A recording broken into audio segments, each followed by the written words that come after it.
as their leverage. Why? To show to their base that they're fighting, and they're counting on the American people not noticing all this.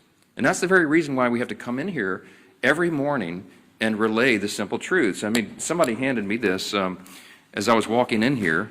Yesterday, according to the Media Research Center study, by a 2.5 to 1 margin, the Capitol Hill Press Corps has tweeted more about the House calendar during the shutdown than the negative consequences of the Democrat shutdown, than the troubles that we have, the hardships that are being experienced because of the troop pay and WIC funding and flights grounded and SNAP funding. You guys are writing more about the House calendar than the real pain that's being inflicted on the American people, and that's why we have to come in and relay the simple facts. Now, there's a misguided strategy that the Democrats are pursuing right now, and it reveals two important things that can't be glossed over. Number one, it shows they have no cards to play except to try to blame the other team, which is ridiculous, and it shows how little they think of the American people. They had a rally a couple weeks ago. They tried to portray President Trump as a king, and we pointed out, again, the obvious truth. If the president was a king, then the government would be open. He's been trying to do that, and low-income families would be getting the food assistance that they need by Saturday. Republicans cannot wave a wand and reopen the government on our own.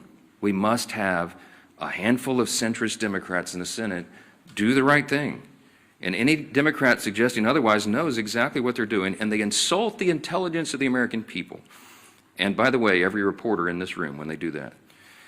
Unlike Democrats, Republicans have nothing to twist or spin. We are just simply here relaying the simple facts and the truth. And the American people are responding to that. And that's why the polling indicates that they trust us more than the other side, because we are the ones here telling you the truth. We have nothing to hide. They are trying to obscure the facts. And by the way, the biggest unions are beginning to say the same thing. On Monday, the largest union of federal workers, the American Federation of Government Employees, came out, as you saw, and publicly urged Democrats to join Republicans and pass the House's short-term funding bill. The union president said, quote, "A strong America requires a functioning government, one that pays its bills, honors its commitments, and treats its workforce with respect by paying them on time." Amen to that. Of course, we agree. But it wasn't just the AFGE.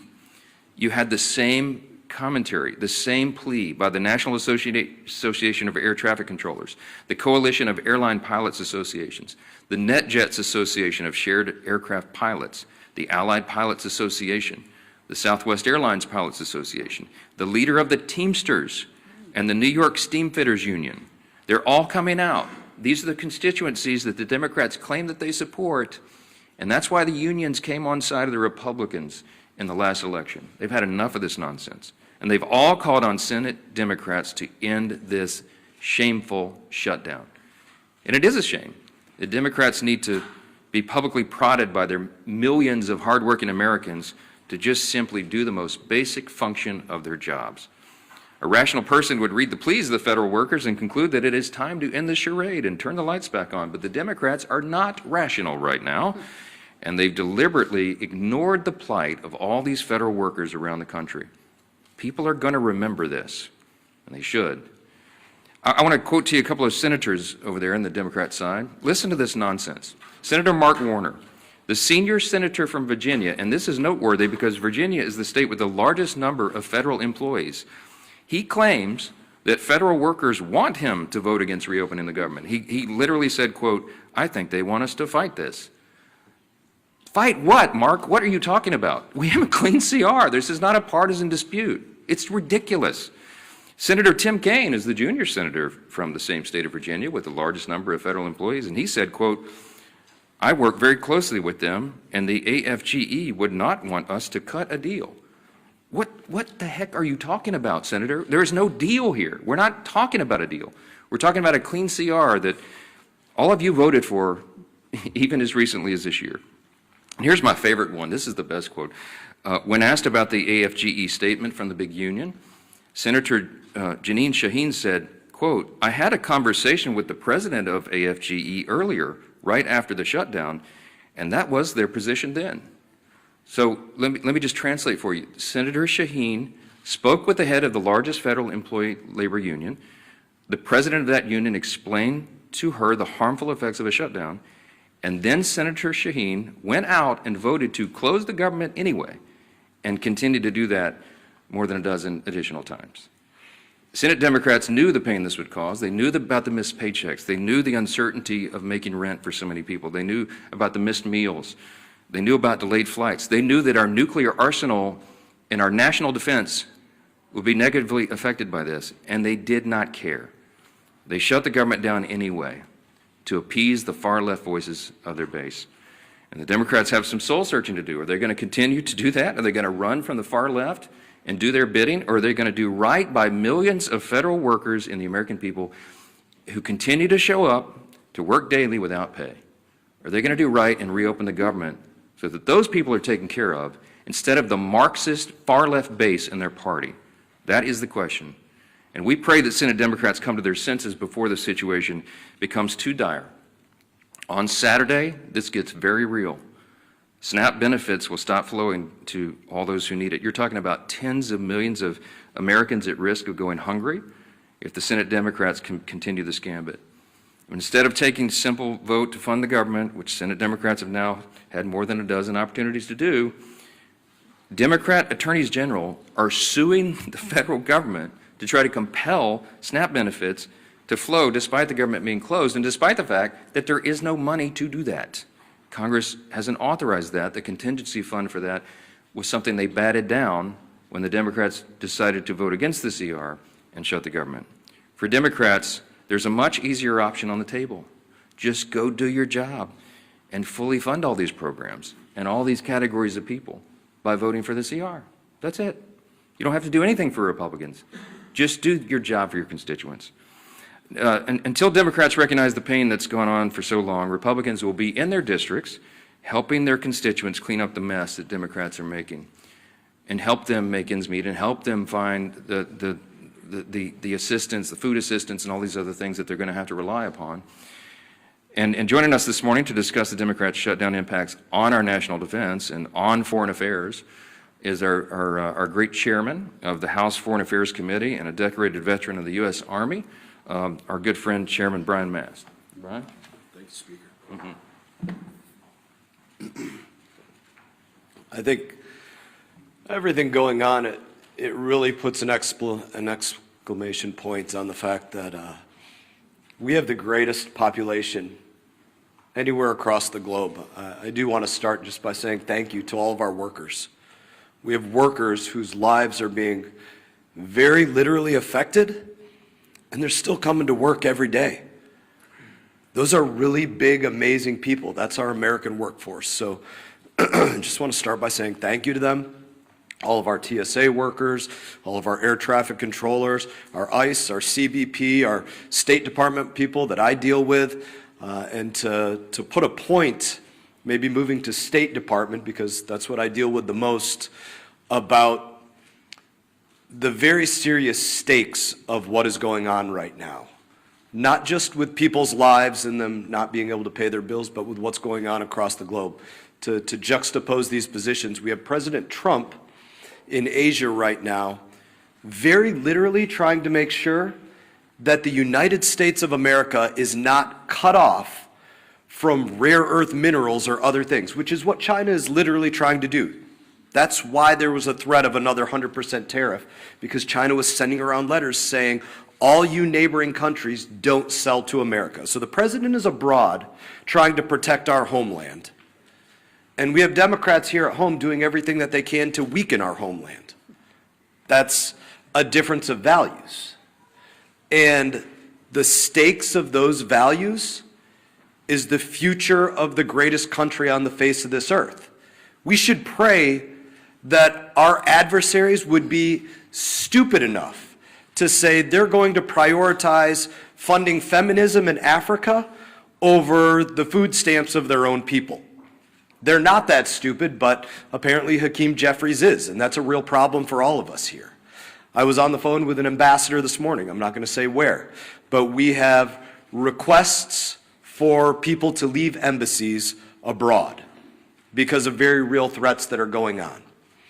The people in that embassy are right now trying to figure out if they have cash funding to get fuel for vehicles. or to have diesel to put in their generators because they don't have reliable electricity in the places that they're in. Those are the real world consequences. While they're also worrying about their paycheck isn't coming in, can their family back home buy groceries, pay their bill for student loans, pay for the fuel to get their kids to school, or the tuition at their children's school, or all the other things that they have to worry about while they're worrying about can they even get out of country. So those are the difference of values. I guess I would close it by saying this. We need 5 Democrat senators to pull their heads out of their asses and go work for the United States of America. Thank you, Chairman Mast. Thank you for your service to our country and for keeping the focus where it needs to be on making sure America stays strong in the midst of turbulent times. And, you know, what's so sad about this shutdown is that we don't need to be in these turbulent times. It was a self-imposed wound that Hakeem Jeffries and Chuck Schumer have imposed on the country. And if you look over this last month of the shutdown, you've seen Democrats literally playing a Dr. Jekyll and Mr. Hyde game with the American people. On one hand, they'll try to say, it's not us, it's the Republicans. Gee whiz, as the speaker talked about, oh, they control the House, Senate, and White House, when they know that they are the ones that are shutting the government down. And then on the other hand, Mr. Jekyll's side, they're saying that they know that they're causing pain on the American people. They admit that there is suffering, but they're doing it for leverage.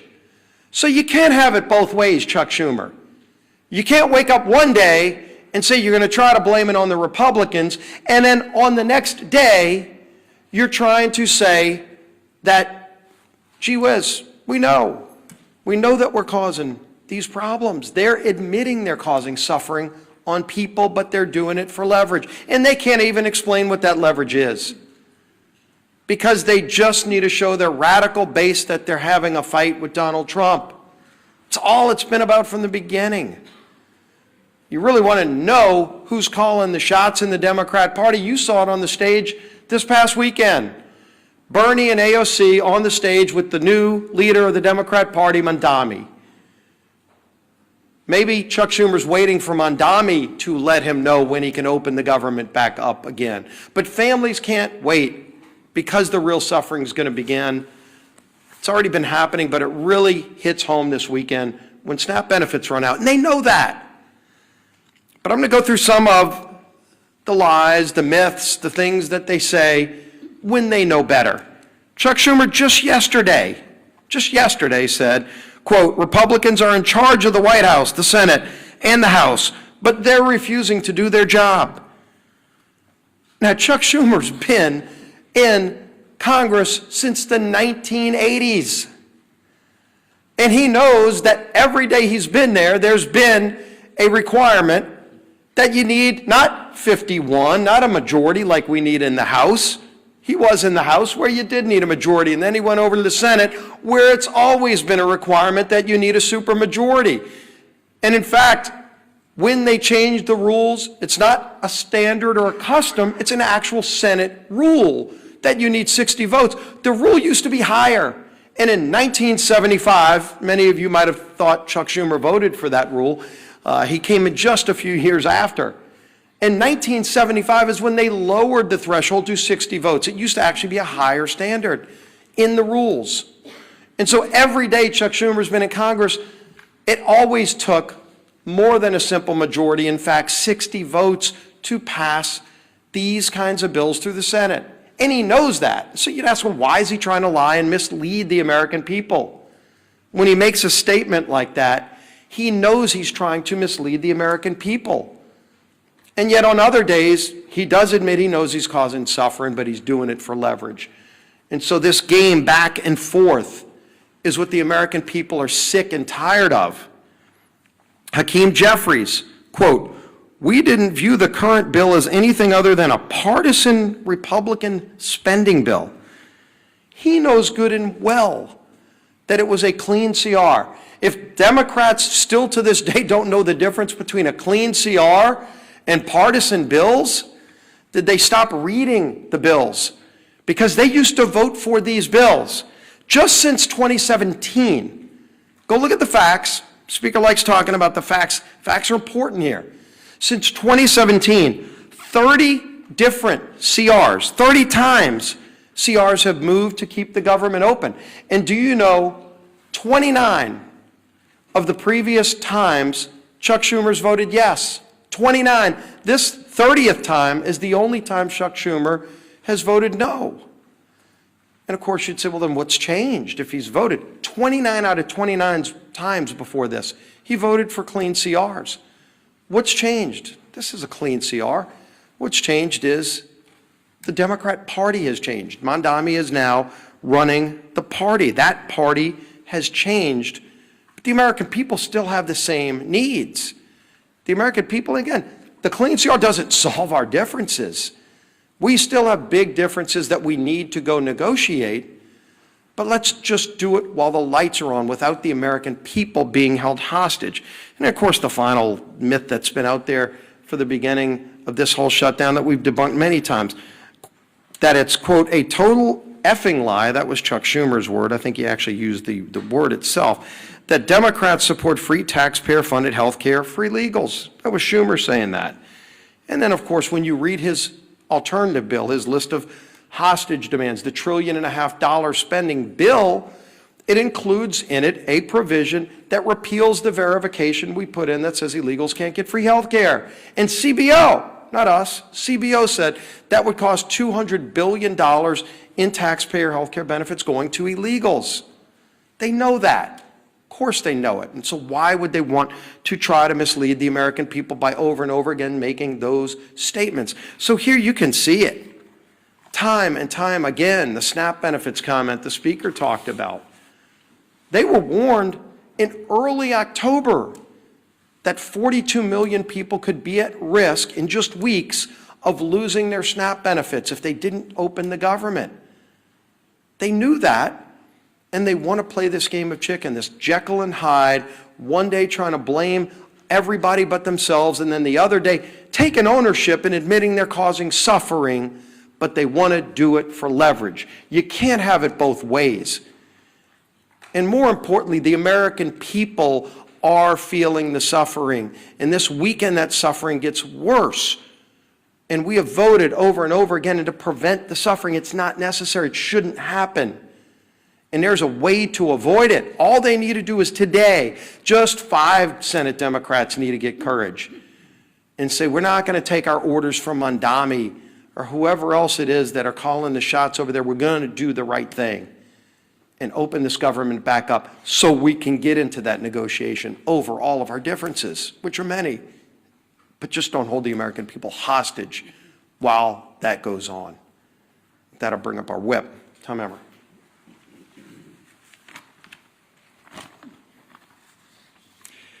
The Democrats have no leader, no vision, no message. And nothing proves it more than the chaos they have caused with their needless government shutdown. We are now 29 days into this mess, and the Democrats have contradicted themselves every turn with no exit strategy in sight. They've tried to make their shutdown fight about health care, while simultaneously demanding that we cut $50 billion in rural health care and give taxpayer-funded health care to illegal aliens. Not to mention the Americans who are suffering right now because critical health care services have been put on pause due to the Democrats' shutdown charade. On the issue of SNAP, Democrats are bending over backward to oppose Trump, using taxpayer dollars to fund frivolous lawsuits. Meanwhile, they are the ones causing people to lose their SNAP benefits by refusing to reopen the government. Remember, all of this could have been solved in a matter of 5 minutes by 5 Senate Democrats if they would do the reasonable and right thing by supporting our clean CR. The same CR that they supported just 6 months ago, and as we've said over and over, that they passed 13 times under the Biden administration. But instead, they'd rather run in circles, tripping over their own feet in the process and hanging their constituents out to dry. Why? in order to attain political leverage and score points with the radical Mamdani and Omar Fata supporting that, by the way, for those of you that don't know, is the Mamdani of the Midwest, Omar Fata, supporting that wing of their party. Take it from the party who essentially wrote the government shutdown playbook. It doesn't work. Shutdowns achieve nothing but hurt everyone. So enough with the political games. Pass our clean CR and let's reopen the government for the people that you were elected to serve.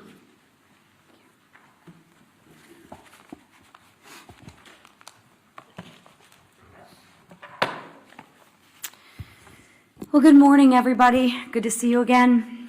Let's get one thing straight right out of the gate. House Republicans did our job. Senate Democrats didn't. It's that simple.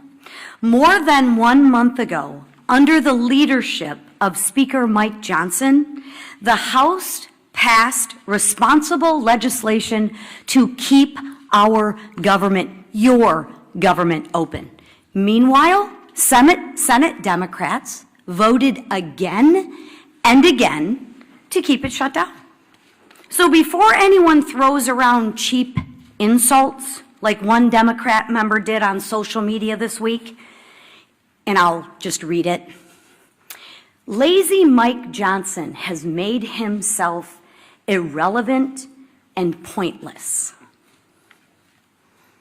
You know, I always find that funny. When you can't beat us on the issues, what do children do? They personalize it. And that's exactly what this member is doing. He can't beat us on the issues. So he wants to attack our leader, who has done a remarkable job, and personalize it. We're not in 6th grade anymore. But maybe for some people they are in 6th grade. But let's remember the facts. Republicans acted. The Democrats stalled. Mike Johnson has shown leadership, discipline, and focus. And what's lazy? I'll share with you what's lazy, is Democrats refusing to do their job and blaming everyone else for the problems in which they created. Because what Democrats are doing is wrong. And Americans, real Americans, hardworking Americans, are getting hurt. I, for one, have had it. And I don't think I'm the only one out there. On Sunday, a Democrat House member admitted to the Wall Street Journal that his party is being pushed by far-left groups. He said the quiet part out loud, everybody. He said what we've been saying forever. He said Democrats were lying to the American people about the reason behind the shutdown. Well, that's a shock, right? It isn't for health care. It isn't for health care, because if it was about health care, they wouldn't have stripped the $50 billion rural health care fund. I mean, come on, Democrats, get your stories straight. At least get a good story that you can spin to the American people, but you can't even keep your story straight. Listen, what the speaker said, Ronald Reagan was right. Trust the American people. And you know what? I'll say it again. When the facts aren't on your side, you have to personalize it and you have to lie. But the question right now is, at what point is the pain of the Americans going to outweigh the radical cries of their base? It wasn't when our troops almost didn't get paid. It wasn't when moms and infants were at risk of losing the food off their table. It wasn't when flights across the nation got canceled because air traffic controllers and TSA agents didn't get paid. No. When that happened, Democrats said, every day gets better for them. Really? Maybe because they're getting paid while the people who they represent are not. That's what they said. They said pain for the American people was their best leverage. They said maybe it was uncomfortable, but it was worth it to them. Really? Think about that. Let that settle in. Let that just sit for a minute. So now I ask, Will it be enough pain this weekend when 42 million Americans lose access to food on their table? Will it be enough when 2 million Americans miss a paycheck? What Democrats are doing right now is absolutely cruel, but it's also dangerous. And I think Chairman Mast spoke very well on this issue, but let's build on that. When our skies aren't staffed, when our borders aren't secure, and when our troops are at risk of missing a paycheck, that is not a political strategy. That is a national security threat. Enough is enough. Americans do not want to be used as leverage.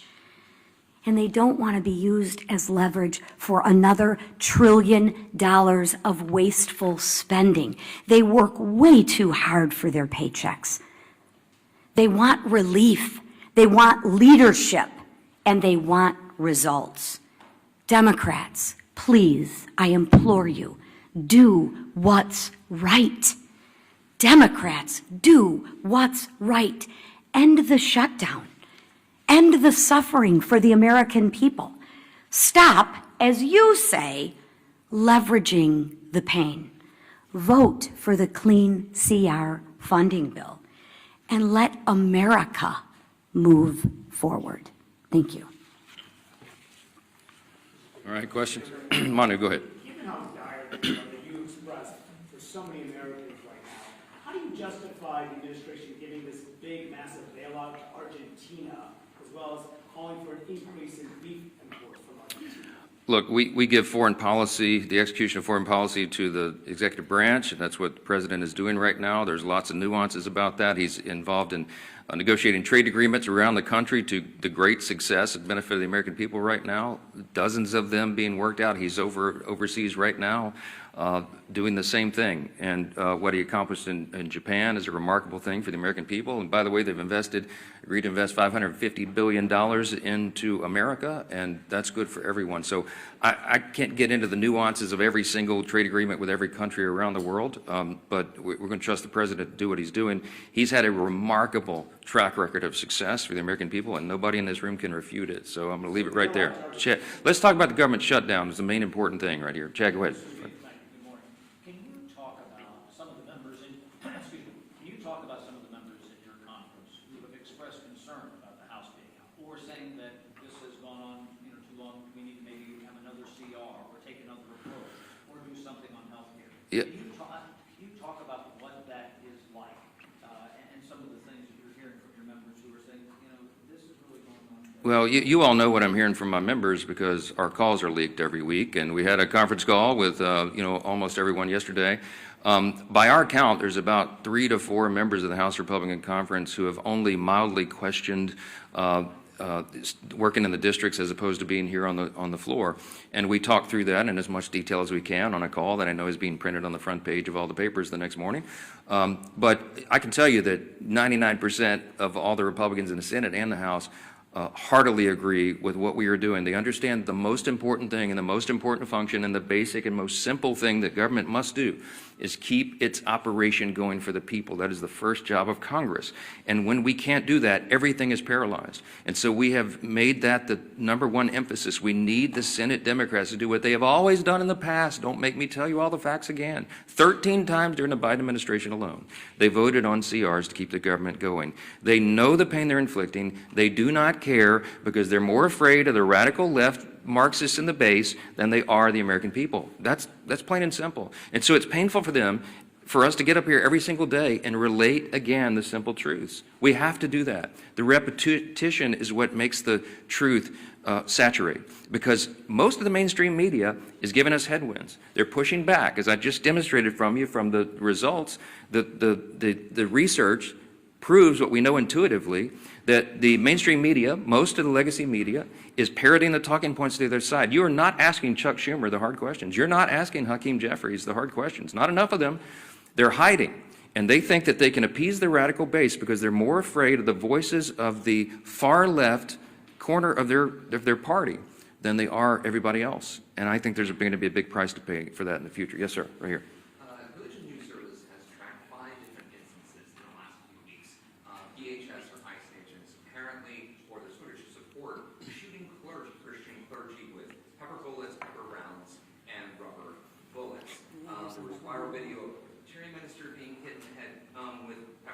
and just last week, a UCC minister was shot directly in the face with a pepper round by a DHS agent that left his face bloody.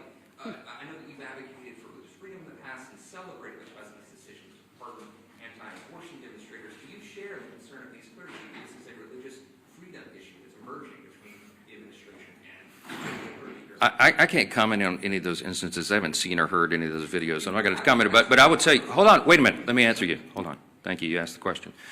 Religious freedom does not extend and give you the right to get in the face of an ICE officer and assault them, if indeed that was what happened there. What I've seen is a measured approach by the people who are trying to enforce our border laws, our immigration laws. And that was desperately needed and desired and demanded by the American people. You might remember the #1 issue in the November election last year was the wide open border and the chaos that has ensued by that. So the people are out doing a very difficult job. ICE officers, by the way, are under tremendous strain and pressure. How would you like to do that job if you had to put on the badge and do it? When you know you have the media criticizing every move and you have wild protesters in your face, cursing at you, waving their finger in your face, and sometimes pushing you and assaulting you.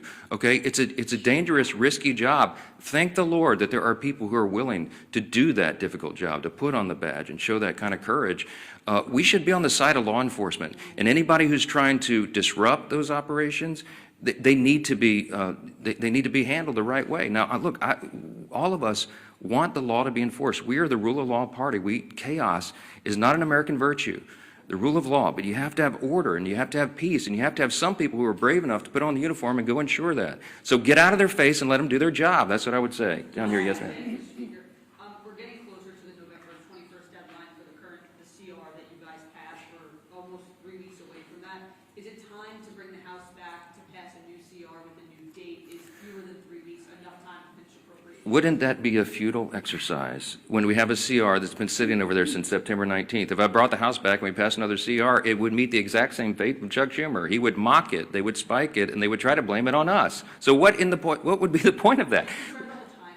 We're all concerned about the timing. The Democrats are eating up the clock. We have very important work to do here, and that's why we're pleading with them, not Chuck Schumer. Look, I think Chuck Schumer and Hakeem Jeffries are irredeemable at this point. I don't think they'll be able to tell Mondami in New York and his disciples that they voted to open the government. I've given up on the leadership. So we're trying to appeal to a handful of moderates or centrists who care more about the American people and will put the people's interest over their own and do the right thing in the Senate. I mean, there's no point in me sitting down with Chuck Schumer. He's painted himself into a corner. I get all that. Mondami it looks like he's going to win and be the mayor of New York City, and Hakeem Jeffries came out and endorsed him. That's all you need to know. Hakeem Jeffries is terrified that Mondami, one of his disciples, is going to challenge him in his own seat in the election next fall. You've already seen that rumored. Some of you have reported on it. So he had to do it. He had to endorse socialism. He had to endorse Marxism. This dangerous ideology that has taken over the Democrat Party, that is what is motivating them. So it doesn't matter what we do in the House. It doesn't matter what we pass. We have to get a handful of moderates over there who care about America to do the right thing. We need at least 7 Democrats. It takes 60 votes in the Senate to pass it. This is not the Republicans. This fault is squarely on the shoulders of the Democrats, and they are the ones causing you the pain, and don't ever let them forget it. Thank you. Thank you.